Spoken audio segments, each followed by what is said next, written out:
Today's modern technological age, most human beings are literally spoiled with sources of entertainment. I mean, the fact that we have an acronym for the feeling of missing out, or FOMO, is probably a perfect example of the wealth of choices that are available to humanity these days. And that's not even counting what you can do with like a simple iPad. And yes, I know I am a father who currently has a 7-year-old at the time that I'm making this, and we have to be very careful with what we do with such things because of obvious reasons that you see nowadays with iPad kids. That right there is something that is a problem for the modern day. The vast majority of modern history, even after the Industrial Revolution, there was pretty much one source of entertainment that was so popular that they had to make it an act that would tour around the world. At a time when many people would never really leave the town that they were born in unless they were sent off to fight a war, this show was the only kind of source of entertainment that you could get across the world that most people would ever really get to see. I'm speaking, of course, about the circus. These were spectacles that could contain acts of daring trapeze artists, exotic animals, extraordinary strongmen, and we'll probably say odd individuals, and were put on by showmen. The greatest of which, or at least probably the most famous now that we're aware of, is P.T. Barnum. Now, this is going to be his story that we're going to be talking about here today, as well as that of the circus in general. But in order to be able to tell that, as we do here on the History of Everything, first we're going to have to jump into a metaphorical time cannon and blast off through the centuries to land safely in the net of context. Is that enough puns for you yet from the very beginning? I can already see the dislike bar on YouTube right now. With that, my friends, let's go ahead and get started. Ah, yes, and simultaneously, I also did want to say that if you want to support my channel, considering how many topics on here have a tendency to get demonetized or punished by YouTube's algorithm, you must support me by checking out my very sweet merch, featuring the new one that we have here, Gladbod, which has a historically accurate gladiator body. Something that I apparently have and am actually trying to get rid of a little bit. And besides that, if you want to go on an adventure with me, you can do so by joining us on one of our group trips. Currently, we have a couple spots that are available to China, as well as Estonia, Latvia, Lithuania. So we have a Baltic Christmas trip, and then we have a Chinese Great Wall adventure. So we're going to be having an absolute blast at the end of this year of 2026, going into 2027. All of that is linked down in the description below. So thank you. To begin, the origins of circus as we know it today kind of, you could say, started in ancient Rome. Yes, there were a variety of different societies across Earth that would have their own entertainment spectacles, especially ones involving animals, but the ones with Rome are exactly where we even get the name circus from in the first place. These initial bouts of entertainment would consist of horse and chariot races, along with staged battles, gladiatorial combat, and displays of trained animals. More than likely, at this time also, there would be a few Christians that were eaten by tigers and lions, but no, you can't really make an omelet without, I guess, committing a number of hate crimes. That is kind of the whole thing for the ancient world. Now, the reason that I bring this up in the first place is that similar to what you would see arguably almost 2,000 years later, the circus of that time was really the only public spectacle at which men and women were not exactly separated. And oftentimes, many of these events, in the case of like gladiatorial games, were open to the public for free to go to placate them. The earliest circus in Rome was the Circus Maximus, I guess you could say, which, yes, there were a variety of different circuses that were constructed. When finished, it could receive, according to history, around 250,000 people in it, was 400 meters long and 90 meters wide, which is ludicrously big considering what we're talking about for ancient times. You also have the Circus Flaminius, Circus Neronis, and Circus of Maxentius that are other famous circuses of the Roman era, but pretty much anytime someone talks about the Circus of Rome, they're talking about the Circus Maximus. That is the majority of what it is that you would talk about. But even when I talk about that, it is not the circus as we know it today. Even the idea of it, it pretty much only shares the name. The circus as we know it today is something that began in England during the 1700s. You had an individual by the name of Philip Astley, who was possibly, maybe, we're not going to say definitively, the great relative, perhaps, of someone who was never going to give you up. Maybe, can't say for certain. But this was a cavalry officer who would open an amphitheater in Lambeth, London on April 4th, 1768. Now, his intention of doing this was to use the amphitheater to display his horse riding tricks, which I will say from the very get-go, he didn't invent the concept of trick horse riding. That is something that has gone back through a number of societies for thousands of different years. But you could definitely argue that in the 1700s, he was an individual who helped to perfect it at his venue, and at his venue was the first place that was specifically built for that exact purpose. He called his arena the Circle, but over time it began to be referred to by the Roman term for the word circle, which is circus. That's where that originates. Now, Astley was among the first to discover that if you have two horses that are running circles in a ring, that the centrifugal force created by turning is around enough to keep a man standing on the horse's back, which would allow them to do a variety of tricks, and this would create a very dazzling show. It made trick horse riding one of the circus's oldest kind of attractions. As time went on, Astley would continue to go on to build 18 more of these circuses throughout Europe. At the same time, all of these circuses would take place in specifically made buildings for them. The tents that we think of when it comes to circuses, that is something that actually appeared significantly later. It is not something that was from the very beginning. But okay, at this point, we're pretty much just talking about trick horse riding. What exactly develops next? Well, if we want to think about the first modern circuses or great combined shows that are being put on, the first modern of these, you could argue in the United States, was one that took place in Philadelphia. It was founded by John Bill Ricketts on April 3rd, 1793, and it was called the Circus of Pepin and Brechard. It would tour from Montreal to Havana down in Cuba in the first 2 decades of the 19th century. And they would build many circus buildings along the way, but again, when I say that, I'm still talking about buildings. At what point does the big famous tents come in, you may wonder? Because all of these are talking about specifically built arenas. Well, as it turns out, Joshua Purdy Brown was the first individual to really use a large tent for his circus. Maybe there were others that did it, but perhaps they were not necessarily recorded. He is the one that we have knowledge of, and he did it in 1825. You then have Thomas Taplin Cook, who would bring a tent to England in 1838, and this innovation of having a massive tent would allow shows to be able to move between cities rather quickly and easily, to go anywhere, and to stay for pretty much as long or as short as they desired. And they could perform whether it was raining or whether there was sunshine. It didn't matter. It wasn't an outdoor amphitheater, and it wasn't something to where they had to wait to reserve a specific spot. They could just set up the tent, and boom, there you go. With this kind of flexibility, Brown's show was able to perform and have an income 6 days per week, which was a really big deal. Most places couldn't put on anything like that. And because tents were easier to use, they would slowly replace circus buildings, retrofitted buildings, and open spaces. And then, the entire time that all this was happening, all along the way until they got to this point, various different circuses would go and add their own types of entertainment, and then again, by this time, they would effectively build a consensus on what were exactly the essential elements of any circus. Which you may then wonder, okay, what exactly is a circus anyway? What does it mean? What is it that people expect to actually be there? Well, we have a list for you actually. The ingredients of any successful circus of the 19th century were aerial acts, which were performances that would take place up in the air and require strength, agility, flexibility, balance, and grace. Aerial acts would include such performances as the trapeze and aerial hoop, as well as aerial contortion and silk ribbons. At the same time that they had that, it was expected that you would have acrobatics, which could include acts of physical strength, balance, and agility, stuff that was oftentimes performed on the ground or on varying different apparatuses, such as on trampolines or teeter boards or other such things. Common acrobatic skills would include hand balancing, tumbling, contortion, and partner acrobatics such as acrobalance.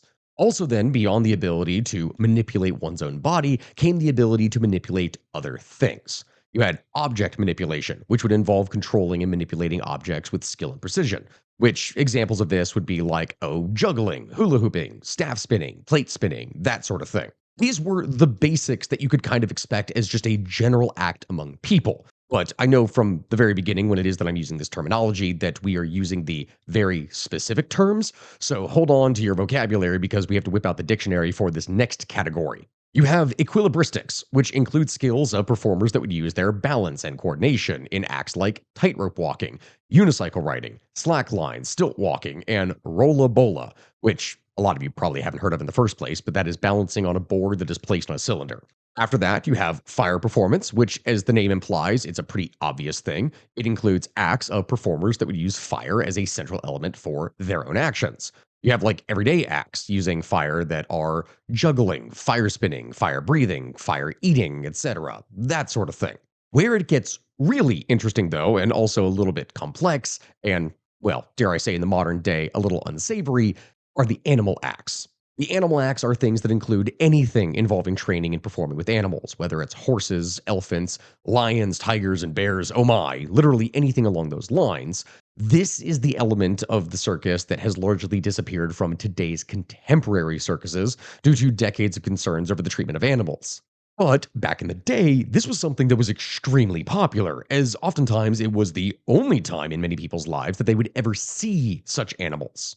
Like, you have to think, for a small farmer in the middle of England to be able to go to a place and see a freaking elephant, something that he may have only heard about in his fourth grade education when learning about the exploits of Hannibal and Scipio in the times of Rome. No, this was something that was wild to be able to see. And so back in the day, they were a very big deal. Then, after that, we have shows of magic and illusion, which would involve acts of performers using elements of illusion in their shows, whether that is using sleight of hand, misdirection, or other visual tricks to surprise and amaze the audience. For this, we have the final two, which arguably, if you've ever seen any kind of cartoons or anything that depict the circus or any kind of pamphlets, there's two probable things that you would see every time beyond animals. The first is the stereotypical idea of the human cannonball, which is a circus act where a person is shot out of a specifically made cannon. Now, as a kid, I always wondered, like, how the hell is a person going inside of a cannon and being shot out of it with all this black powder and everything? Because that should burn them up. It makes no sense. Well, as it turns out, these cannons were usually made to work specifically on a spring. So, like a giant spring contraption that would then launch them out of the cannon instead, or like a slingshot. Today, these cannons are made to work more on compressed air. So it's not exactly a standard element of every circus, but every large circus worth its sawdust had a human cannonball, and that is something that became a stereotype of it.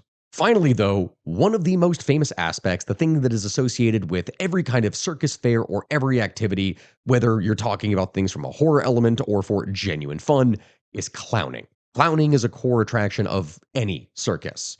This is something that would include acts of comedy, theater acting, improv, etc. And clowns would go and combine different techniques like humor, slapstick, and miming to engage and entertain the audience. And occasionally, I guess you could say, clowns would also be known to terrorize children in their dreams or in a small town in Maine. But no, they're typically found in circuses. Just want to go ahead and throw that out there. The first mainstream clown was a guy by the name of Joseph Grimaldi, with his role of the little clown in the pantomime The Triumph of Mirth, or The Harlequin's Wedding. If we were to look at the actual history of clowning itself, it's something that goes all the way back into the jesters of old, but the first mainstream clown, as we would likely think of it, was Joseph Grimaldi, with his role of the little clown in the pantomime The Triumph of Mirth, or Harlequin's Wedding, in 1781. Now, he was the guy that was the first one to go and don the traditional white face paint that we associate with clowns, and he would expand the role of clown to include a range of different comic impersonations, from the rival suitor to household cook or nurse, etc., etc. This guy was capable of doing a lot, and his popularity was so big that it ended up changing basically the entire balance of the evening's entertainment, where it is that, oh, the first part of the show that ends up being more serious, yeah, that pretty much just dwindled down to being a little more than a pretext to see, oh, who the actual characters were going to be, that he was then going to become in mock. He became so dominant in the Harlequinade that later clowns were known as Joey, and the term, as well as his makeup design, were later generalized to other types of clowns. He inspired all of it. As literary critic John Kerry would write, quote, "He invented clown makeup as we know it today. The wide grin was designed to be visible from the back of Drury Lane's auditorium, the biggest of Europe. He also created the stereotype of the sad clown, taken up by later jokesters including Charlie Chaplin and Peter Sellers. This was arguably one of the core aspects of entertainment that you would have for basically any circus. And then after that, because what we've just done is listed all the primary shows, what you would then have are your sideshow attractions, which are basically a bunch of random abilities or people or things that are on display, such as people with crazy body piercings, escapology, hook suspension, impalement arts, strongman acts, snake charming, sword swallowing, etc. Now, many circuses would have sideshows, but the acts that would comprise them are pretty broad and typically unique to the circus, aside from the previously mentioned acts. So it's kind of pointless to go into all of them, as every circus could have their own unique thing. Either way, though, I think we've gone on about this a little bit too much, and I don't want to get lost in the details. So we need to go back more to the history of circuses, since we know now more of what they're actually composed of. Where were we? The 1820s, I think? Yeah, 1825, yeah, around there. All right. By the mid 1830s, the canvas tent system had become commonplace. This was the dominant form of venue that you would have. And with this mobility, owners could now move or schedule shows in 150 or more different cities over the course of an entire season, performing 6 days a week. But now, in order to be able to do that, they needed wagons to transport the equipment, as well as the horses to pull the wagons, and then the personnel to drive those wagons and erect the tents. It was a massive affair. The tent was a mixed blessing. You could show in smaller places, but it also created much greater overhead. The tent would also add to the proprietor's daily expenses, and it changed the relationship between himself and his employees. Because instead of erecting costly arenas, he now had the cost of wagons to carry his property, of his horses to pull the wagons, and of teamsters to go and drive them. The performers and the musicians who'd previously been on their own as to food and lodging would now travel constantly with the company. As you can probably expect from that, this means that there's going to be quite a number of expenses, and circuses now needed a very reliable income to offset the constant daily expense of everything involved. Greater mobility meant that circuses could move faster, sure, but it also meant that owners had less time to build up audiences and to bring in actual revenue. There was growing pressure to bring in audiences quickly and efficiently. As tents grew bigger, the performers would become more removed from the audience, and the acts had to be more eye catching, more spectacular, more crazy, which in turn, doing that would add more to the expense of running and moving the show. It kind of has a whole feedback system, if you will. A more interesting consequence of this change, however, is how the tent changed the relationship between the audiences and the performers. Initially, when things were kind of starting out, circuses were far more intimate shows, if you will. Audiences were quite close to the performers and the structures that were oftentimes custom built in that city. The show would stay around for weeks or months at a time, and they would mingle with the local population. Audiences could become familiar with the performers, and the shows would sometimes offer a variety of acts to try and bring people back in after they went to the first one. If the circus used permanent buildings, it might also share facilities with theater companies or music performances or things like that. And these buildings might also be quite intimate, and the audience would be able to see small details of every act. When the American circus broke away from this type of setting, the relationship between audience and performer also lost some of that intimacy and relied significantly more heavily on large scale effects and more generic acts that would please larger groups. European circus performances, on the other hand, didn't really adopt canvas tents, but continued to use existing buildings well into the 20th century. Consequently, European circuses would have much closer ties to theater and would maintain greater emphasis on more nuanced relationships between the performers and the audience. The American circus, though, did not have this any longer. They needed people to come in quickly and rapidly and then be able to move on, which means that what the circus needed was better marketing and advertising to draw in that population. And so, it's at this point here, my friends, in the story where we finally get to meet the greatest showman the circus would ever see. P.T. Barnum. Yes, I know that it took a long time to actually reach this point here in our story, but you know how it is here in the history of everything. We'd have to literally go back to the very beginning with all of this. And now that we have introduced Barnum, we're also going to be going back to the beginning for him. Because this guy's story, if you have ever seen the movie, which is honestly, it's a very good movie, even if it's not really all that accurate, is genuinely so much fun. Barnum, as an individual, was born in Bethel, Connecticut, to a middle class family. And from an early age, he really wanted to make money, which seems like an obvious statement, but yeah, he really wanted to make money. His father died when he was just 15 years old, which would cause a lot of debt to be left behind, as well as four younger siblings that he had to take care of. His mother was forced to get a job, and PT would go and move to the nearby town of Grassy Plain to try and get another job as a store clerk just to make ends meet.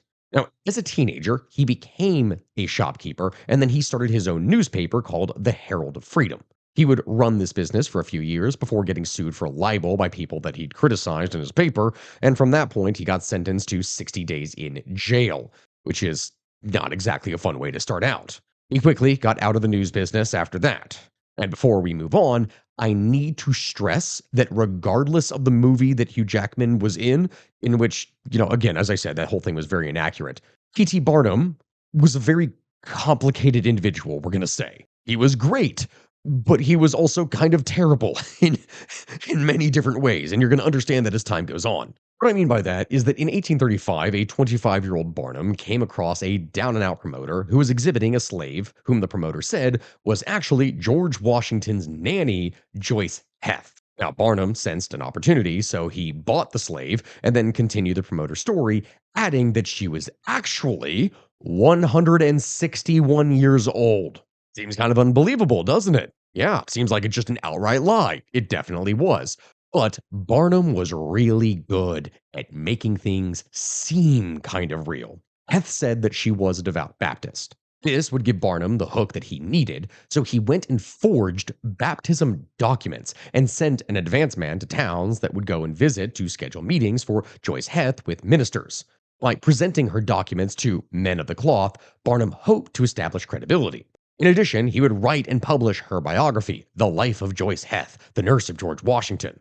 Now, some had said rumors about Barnum going and buying her freedom, but Barnum would later admit that he never bought any slaves' freedom. In fact, he even bragged that one Boston minister had handed him $10 to help liberate Heth's kin, and he said, quote, "I took the money. I could not do less without betraying myself," he wrote. "That night, a few friends and myself went and spent it on champagne and oysters." End quote. Yeah, he ah, complicated individual, my friends. When abolitionists began to agitate about the fact that he was exhibiting a slave, Barnum would go and announce that all money raised would go to anti slavery causes. Now, there is no record of whether or not he actually followed through on this. He did later in life become an abolitionist, but I mean, we don't really know. This is just kind of how it would work for him. And so, with the groundwork properly laid, Barnum would start traveling with Joyce Heth. He would establish himself in each town and charge people admission to come in and see her. And then, from here, sprawled on a couch, Heth would resemble a living mummy, being simultaneously elderly, wrinkled, toothless, and blind, while barely weighing 50 pounds with a wild thatch of white hair. The ancient black woman would seem, Barnum recalled, quote, far older than her age as advertised, end quote. She could barely move. Her left arm and both of her legs were paralyzed, but she was able to talk. So she would tell stories about dear little George, and occasionally would break into song, croaking Baptist hymns. If this whole thing sounds like the 19th century version of just abuse of nursing home members, it pretty much is that on a way more screwed up level. While not anywhere near 161, Heth was very old and infirm, so it really helped with Barnum's story. When customers would arrive, Heth was happy to talk to them and make up stories about caring for little George Washington. And for several months, Barnum could bring in around $1,500 a week from the exhibit, which is a lot of money for back in the day. When ticket sales would slip, Barnum would renew interest in her by telling reporters a news story. He explained that she wasn't real at all, that she was actually a machine made of whalebone. And this would bring in paying audiences again. They wanted to come back and see for themselves that she was a living being. Pretty much anything that he could do to lie and drive up attention for himself, he absolutely would. And it doesn't matter necessarily what it is that he claimed during the show, because he could then tell reporters different things and they would all write different stories, and then people would want to go and see for themselves. And that it kind of, in a way, works. He would start the rumor mill himself and then just let it spin off from there, which is annoying, I guess. It's not exactly evil. It's more so weird, but there was an even darker side to Barnum. He was so committed and motivated to making a dollar that many times this would cause him to just overlook the way that he was treating people. This was most obvious in the case of Joyce Heth. What's even worse is that Barnum got her really drunk, then got her to consent to having her teeth removed in order to make her appear to be older than she was. Like, she had teeth before, he had them removed. It should be noted that as he got older, he seemed to actually care a bit more about his employees in comparison to what he did in his younger days, because oh boy, he was a piece of work. We'll say that. As it was, Joyce Heth would eventually die in New York in 1836 at roughly the age of 80, meaning that she was only around for a year or so when it is that Barnum would use her. Barnum, never one to miss an opportunity to charge an admission fee, though, would have an autopsy performed in front of 1,500 spectators and then charged them 50 cents to witness the event. Now, adjusted to today's rates, because you're probably wondering how much exactly we're talking about here, that is about $15 a head to watch an autopsy. And he did that with 1,500 people. That's him just very quickly going and pocketing 20 grand off of a dead body. Now, you may be wondering at this point, okay, well, hold on, hold on. If there was an autopsy done, and that means you have a coroner, then that coroner would probably be able to look at Heth and know, hey, she's not the age that Barnum is claiming for her to be. And yeah, that kind of is exactly what did happen. But Barnum didn't really care much about what the coroner's report was. There was no way that she was 161 years old, but it didn't really matter because Barnum already had gotten the money from the crowd. He then afterwards could simply make up a new story about Heth being alive in Europe, but this was also another lie. He had even gone and forged the slave bill of sale that he had used as evidence of Heth's age. Literally anything that he possibly could do to cover his own ass, he would do. So really, for anyone who's looking at this right now, it's pretty much obvious at this point that the young P.T. Barnum was kind of a manipulative bastard, but his story at this point and his contribution to history is not over yet. This is when he was working small time. It was going to get much bigger. After Heth, Barnum felt aimless, and he needed to skip town anyways. And in one of history's greatest ironies, the man who had become most associated with the circus himself ran off to join the circus. Yeah, again, you can't really make this stuff up. P.T. Barnum was a very complicated individual. In the spring of 1836, Barnum would decide to join a traveling circus as a ticket seller. The circus would encounter trouble along the way, including butting heads with local clergy who objected to their show, but the worst was when a mob nearly lynched Barnum in Annapolis, Maryland. Why is this, you may wonder? Well, the circus proprietor, Aaron Turner, was a practical joker who managed to entice a mob against Barnum. Turner told the crowd that Barnum was in fact Reverend Ephraim Avery, a notorious man that recently was acquitted of murder, but who nonetheless was convicted in the eyes of the public opinion. And Barnum claims in his autobiography that he just barely got away with his life before Turner took back his story and the mob let Barnum go. So I guess as a joke, he framed him as a murderer. When he asked Turner why he did it, Turner claimed that it was good for business, saying, all we need to ensure success is notoriety. And honestly, he was kind of right. Audiences would flock to see the show, to see the circus managers who played such jokes on each other. Barnum did eventually get revenge on Turner with a less dangerous practical joke. Basically, how all this went down is that after 6 months with the circus, Barnum decided to go off on his own with a juggler that he'd mentored and managed, and a blackface singer and dancer named James Sanford. Now, when Sanford left the show suddenly, Barnum replaced him, putting on the blackface and singing himself. Later, with the makeup still on, he tried to break up a fight, and then, according to his autobiography, was nearly shot until he revealed himself to be white. This would be the second time that he was nearly lynched in like 6 months. He then tried to start his own circus operating off of a steamboat, which ultimately failed after a year. And then after this, he went back to finding talent to tour with, as he'd had enough of the touring circus life for a while, and he tried to get some stability. Eventually, as time went on, Barnum would go and find several other acts to tour with, notably catching the massive win of getting the world-famous Jenny Lind, the Swedish Nightingale, to go and travel across the Atlantic to make her critically and popularly acclaimed American debut with him. Lind would perform 93 concerts in the US for Barnum, earning her around $350,000, while Barnum would net at least $500,000, which, in comparison to the, $15 a pop at 1,500 people that we had here back in the day, $500,000, for anyone who's wondering, is $19 million now. Yeah, that's a big deal. But that whole thing with the Swedish Nightingale is something that would come later on. There were other things that he did. As an example, museums were a new invention back in the 1800s, and Barnum had always been quick to catch on emerging trends. So as soon as the opportunity came to purchase a museum, Barnum would jump at the chance. In 1841, he became the proprietor of the American Museum in December of that year in New York. At the American Museum, more than 4,000 visitors would pour in every day to browse some 850,000 interesting curiosities at the price of 25 cents a trip. The fake as well as the real would commingle in this space, with imported exotic live animals being mixed alongside complete hoaxes, like the so-called Fiji mermaid, which was a preserved monkey's head that was sewn onto a preserved fish tail. Yeah, he would just do these kinds of things. During this time, he bought other museums, including artist Rembrandt Peale's Philadelphia Museum, which was the nation's first major museum, as well as the Baltimore Museum and the Gallery of Fine Arts. By late 1846, Barnum's American Museum was drawing 400,000 visitors every year.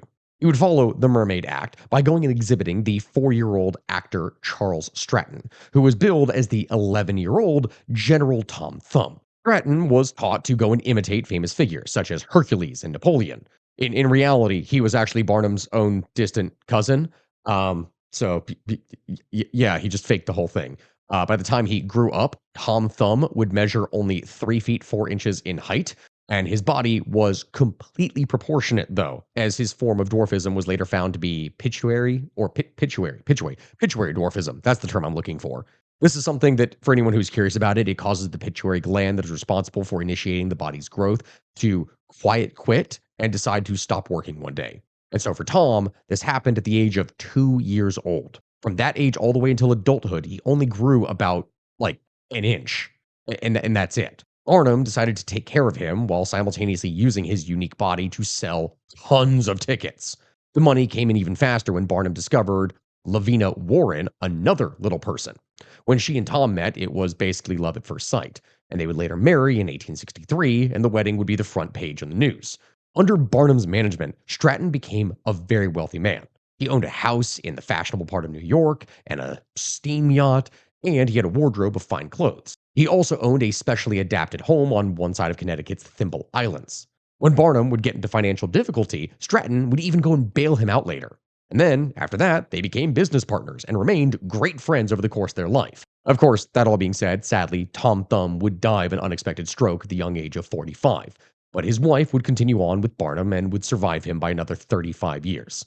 They were laid to rest next to each other in Bridgeport, Connecticut. And they always spoke of how well they were treated by Barnum, especially considering how some owners treated their circus talent back in the day. Yet again, this is where I say Barnum was a very complicated individual.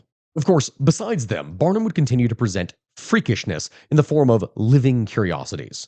One of the most popular displays would feature a man who is billed as a creature found in the wilds of Africa, supposed to be a mixture of the wild native African and the orangutan, a kind of man-monkey. The very offensive poster would conclude, quote, "For want of positive name, the creature was called What Is It?" End quote.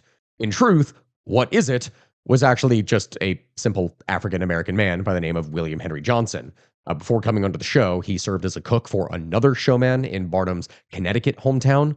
Similar other racial othering would permeate the rest of Barnum's living curiosities, from the Aztec children, who were actually from El Salvador, to the real but very exoticized Siamese twins, Chang and Eng. Yeah, basically there was a lot of exploitation, but this is also where it gets complicated again. Again, remember, as I said, very complicated figure. Because at one point, when all of this is going down, Barnum suddenly gets the idea to get into politics. During his very successful run for the Connecticut General Assembly in 1865, something within him seemed to change, if not in actuality, at least publicly. As one writer would talk about, suddenly Barnum, quote, began to express a novel sympathy and regret about the subjugation of African Americans, or at least to approach civil rights matters at the end of the Civil War with a new, somewhat softer version of racial paternalism, end quote. Yeah, he suddenly started to care about the plight of others.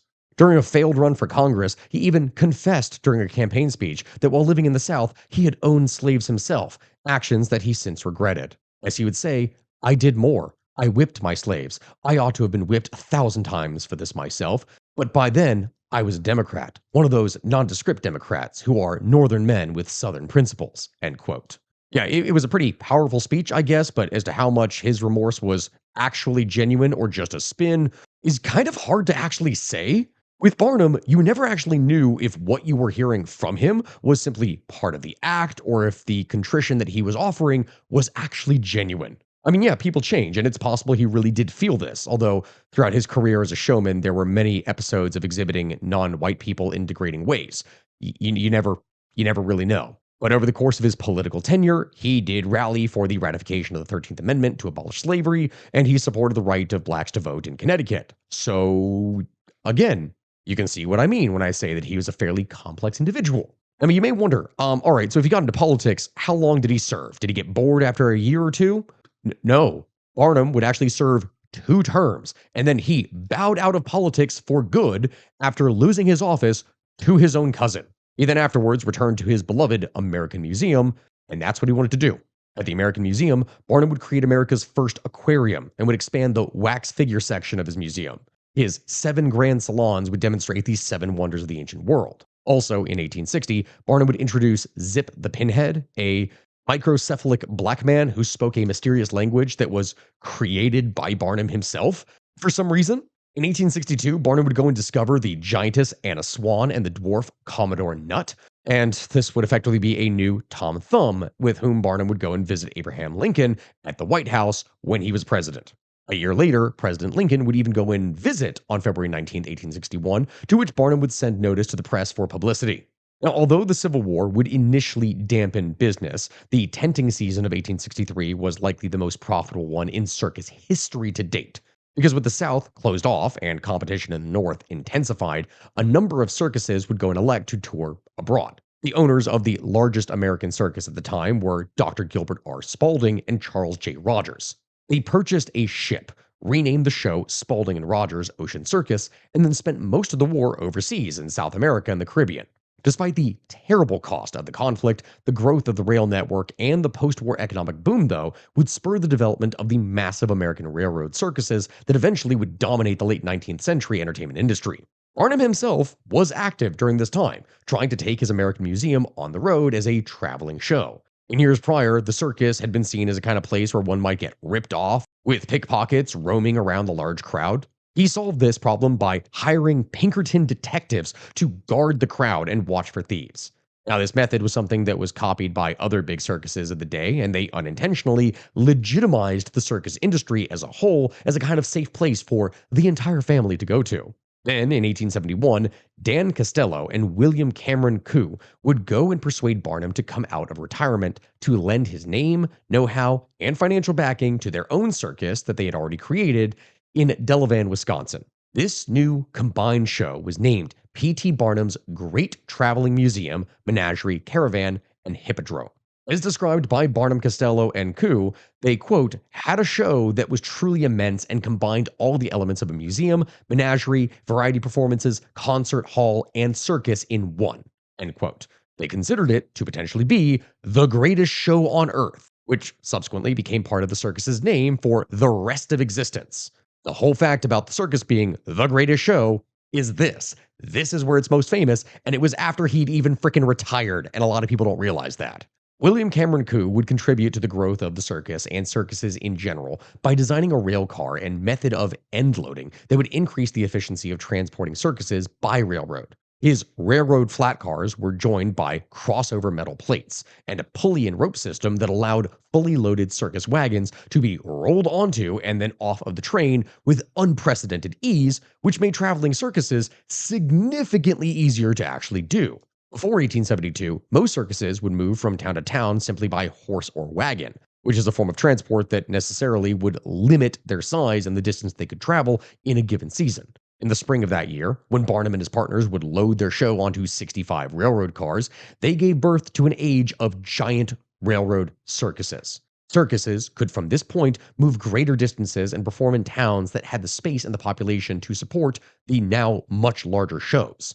Barnum's own greatest show on earth would eventually travel on 3 separate trains, going distances of 100 miles or more in a single night. In addition to this, Fu was a logistical genius, and he came up with methods of getting hundreds of people and animals in and out of a new city every couple of days. His improvements to transport and logistical management of circuses was so massive that soon every single traveling circus in the entire world was copying the exact example that he had set. With that, as the wheels of Barnum's greatest show on earth continued to gain momentum, he managed to secure a site at a permanent home for the spectacular show when it was not touring. Opening on April 30th, 1874, the New York Hippodrome, later to be known as the Madison Square Garden, for anyone who's curious, this was the largest public amusement structure ever built, seating over 10,000 people and costing $150,000. The lavish productions that were presented at the Hippodrome set the tone for the future of circus spectaculars. The first-class performances were synonymous with Barnum shows. He was the king of entertainment.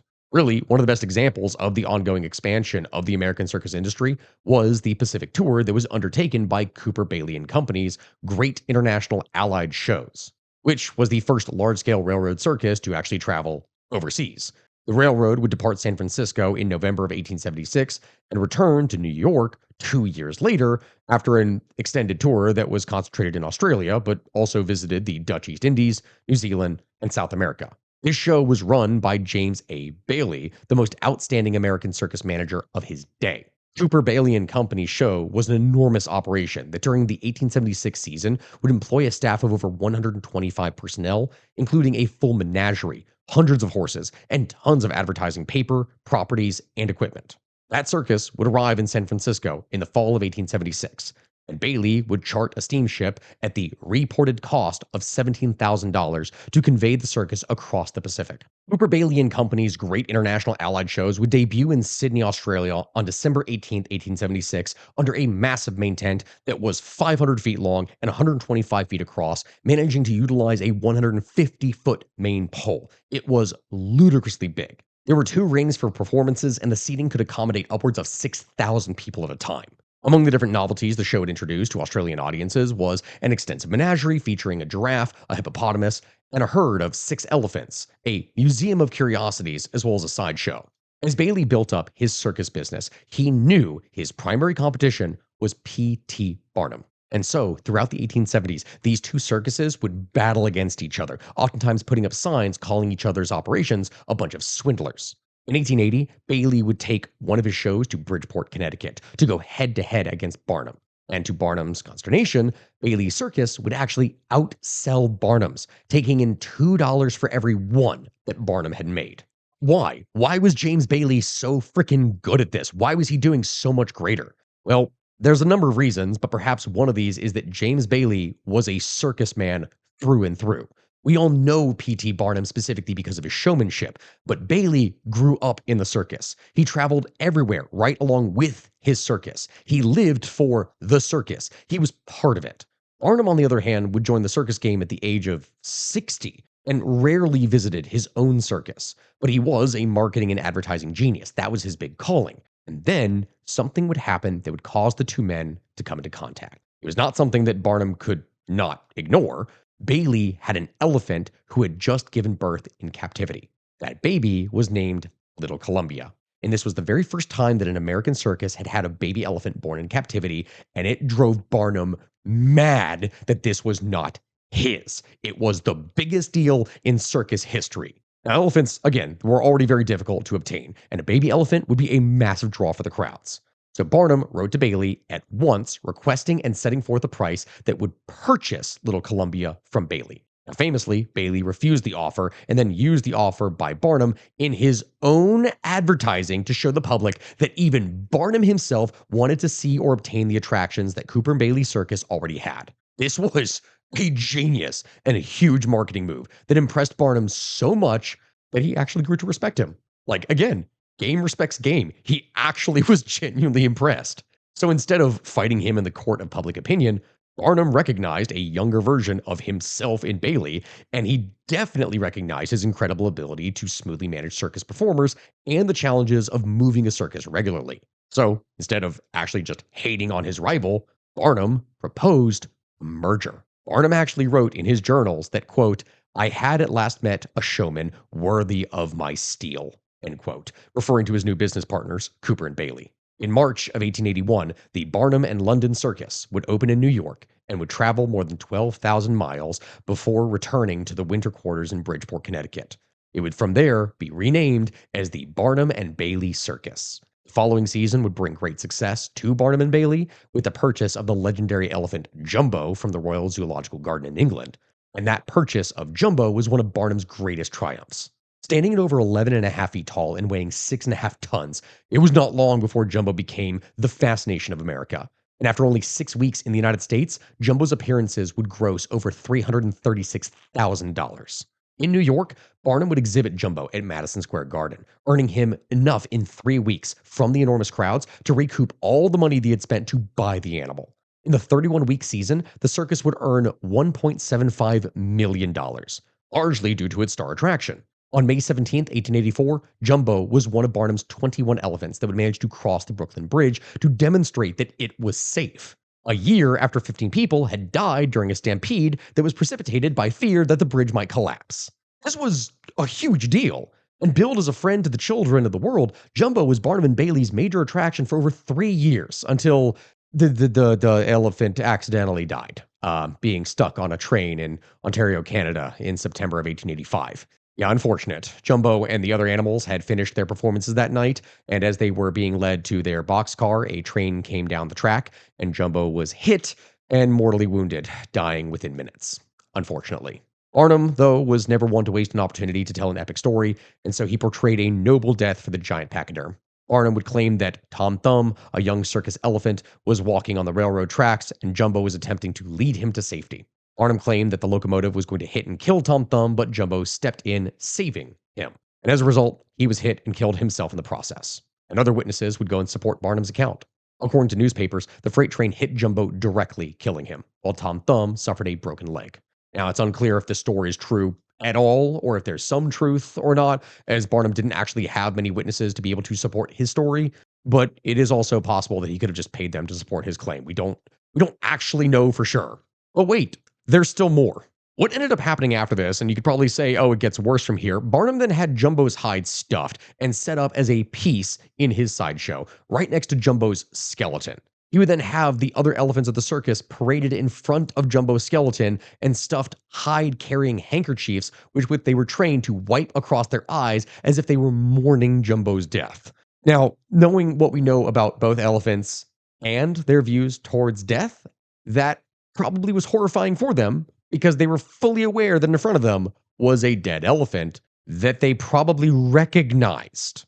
But back then, they didn't just know how intelligent these animals were. We can judge them more easily today with the lens of both retrospective and better information, but that's how it happened back in the day. Either way, though, from here, things begin to wind down.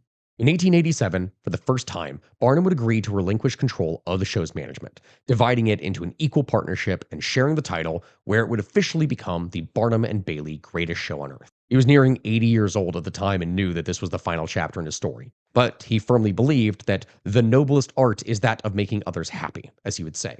But he also had a mercenary spirit, having been quoted as saying, "Every crowd has a silver lining."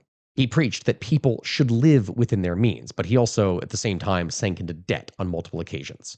He relished seeing smiling, bright-eyed children and hearing ringing laughter of a satisfied audience. He spent his final years attending the opera and checking in on his circus more frequently. He became highly philanthropic in his final years, giving much of his fortune to charity. Really, as I've said over the course of this entire episode, if you can guess, he was a complicated individual. In fact, even when I'm going and describing this, his views on charity were also complicated. What I mean by this is that Barnum enjoyed what he publicly would dub profitable philanthropy, saying, quote, "If by improving and beautifying our city, Bridgeport, Connecticut, and adding to the pleasure and prosperity of my neighbors, and I can do so at a profit, the incentive to do good works will be twice as strong as if it were otherwise," end quote. From here, he was appointed to the board of trustees of Tufts University prior to its founding. He extended several significant contributions to the school, which included in 1883 a gift of $50,000, the equivalent of about $1.7 million today. And this would be to establish a museum, which would later be known as the Barnum Museum of Natural History. He also donated money to build the building for the Department of Natural History at the university. Tufts would even make Jumbo the elephant the school's mascot, and Tufts students were known as Jumbos. That's where that would come from. And that's not the only interesting thing that he did. Barnum actually became a champion of the temperance movement. The whole thing where he doesn't want to drink, this being after drinking heavily during a romp in Europe. He was an abolitionist and ardent unionist during the Civil War, after owning a slave and then using her as an exhibition. He was loyal to his first wife, Charity Hallett, for 45 years until she died. Yet, after that, a year later, at the age of 64, he married his best friend's 24-year-old daughter. He preached that we shouldn't care about what our neighbors think of us, and yet at the same time, he was so concerned about how he would be remembered that he requested, and was granted, the publication of his obituary before his death, just so he would know. As it is, he wouldn't last longer. P.T. Barnum would eventually die from a stroke at home in 1891 at the age of 80 years old. He was buried at Bridgeport, Connecticut, in a cemetery that he himself had designed. And at his death, critics would praise Barnum for his philanthropy and called him an icon of American spirit and ingenuity. He was a complicated figure. Barnum would uncover a world of curiosity, and he invited the controversial. His pioneering spirit of promotion and his acumen for business would transform popular conceptions of the era, in turn molding and defining many ideals of today. Although Barnum was most certainly considered extreme in his methods, a concept at times that is still shared today, he simultaneously has to be acknowledged as contributing significantly to the face of American entertainment and the art of making entertainment great. From here, James Bailey would continue the management of the greatest show on earth for many years after Barnum's death. Touring Europe and the United States, Bailey would proceed to build upon the grandeur of the spectacular production, traveling with 28 rail cars and employing over 1,000 people, introducing 5 rings, creating elaborate animated floats and wagons, and incorporating modern acts. By the beginning of the new century, though, Bailey's rivals, the Ringling Brothers, were also a grand production. In fact, as grand a production in scale and pageantry as the Barnum and Bailey show. And upon Bailey's death in 1906, the Barnum and Bailey Circus would continue without really a namesake at the helm. The renowned kings in circus world, the Ringling Brothers, were now respectfully the leaders of the new age of amusement, and they would go and purchase the Barnum and Bailey show in July of 1907.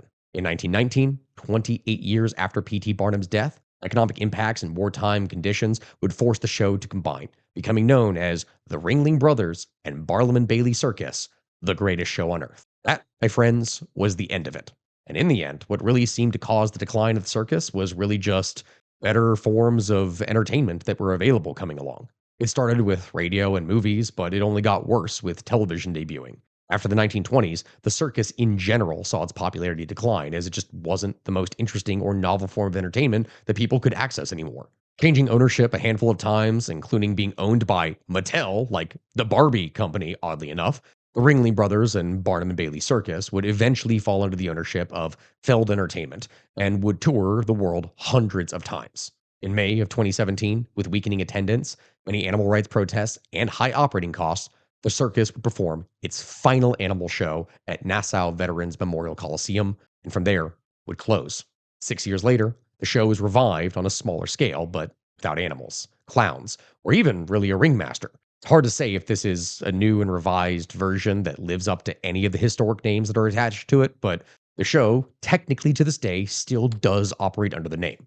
And with the removal of their most famous attractions from the formula, is it really a traditional circus? I mean, Cirque du Soleil and other shows like it are carrying on the torch from old school circus acts, but they'll never have an animal act, which is probably for the best. Times changed, and the circus had to as well. It lives on in a new form, but still, as they say, the show must go on. With that, my friends, we're going to be ending things here, though, today. The show for us is not going on, but if you want any further content or you want ad free content or anything else like that, make sure to check us out here on Patreon. I have a link for that down in the description. I really do appreciate you all here for supporting me all this time, and I will see you all here next time. Goodbye, my friends. Best of luck. Thank you for watching.